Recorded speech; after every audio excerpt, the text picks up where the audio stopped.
ఇట్లా అర్థాలేదురా లైట్ ఎక్కువ ఉంది. పటాలన్నతో లైట్ ఉంటది. Hello friends, welcome to KK Telugu blog. ఈరోజు మనం చేయబోయేది చికెన్ పికిల్.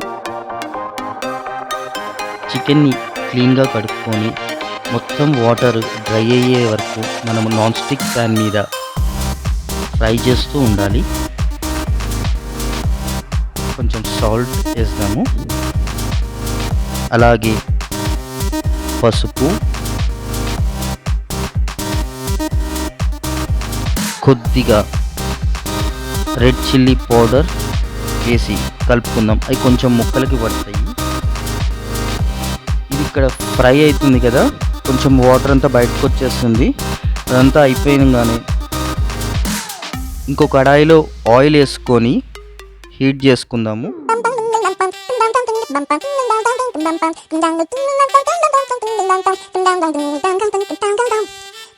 ఆ ఫ్రై చేసిన చికెన్ ముక్కలని డీప్ ఫ్రై చేద్దాం.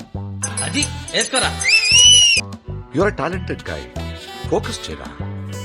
దేన్నైనా అర్థం చేసుకుని ర్యాంక్ సాధించే కెపాసిటీ మీకు. All you have to do is cool గా ఉండు, కామ్ గా ఉండు చాలు.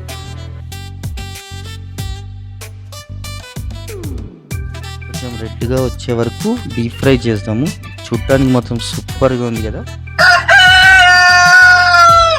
ఇప్పుడు డీప్ ఫ్రై చేసుకున్న చికెన్ ముక్కలను తీసి వేరే ప్యాన్లో వేసుకున్న తర్వాత నెక్స్ట్ మనం వెల్లుల్లి రెబ్బలు, ఆవపిండి, ధనియాల పొడి, మెంతుల పొడి మనం డీప్ ఫ్రై చేసుకున్నాం కదా. ఆ నూనెలోనే అల్లం వెల్లుల్లి పేస్ట్ మంచిగా పచ్చివాసన పోయి మంచి స్మెల్ వచ్చే వరకు కొంచెం బాగా వేయించుకోవాలి. ఇప్పుడు దాంట్లో మనము డీప్ ఫ్రై చేసుకున్న చికెన్ ముక్కలు వేసుకుందాము. ఎందుకంటే ప్రతి దశలోనూ పెంట పెంట చేస్తుంటే నాకు ఇంట్రెస్ట్ లేదు.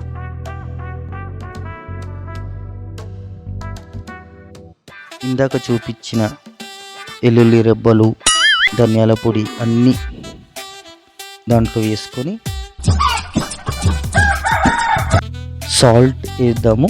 ఎందుకంటే ఇందాక కొంచెం వేసుకున్నాం కదా ముక్కలు ఫ్రై అయ్యేటప్పుడు. ఇప్పుడు సాల్ట్, కారము, కొంచెం కారం ఎక్కువనే పడుతుంది. నిమ్మకాయ రసం మాత్రము వేడి తగ్గిన తర్వాత వేయండి, వేడిలో మాత్రం వేయకండి. కంపల్సరీ 2 months ఉంటుంది. అందుకే కొంచెం ఆయిల్ కూడా ఎక్కువ వాడాము మనము.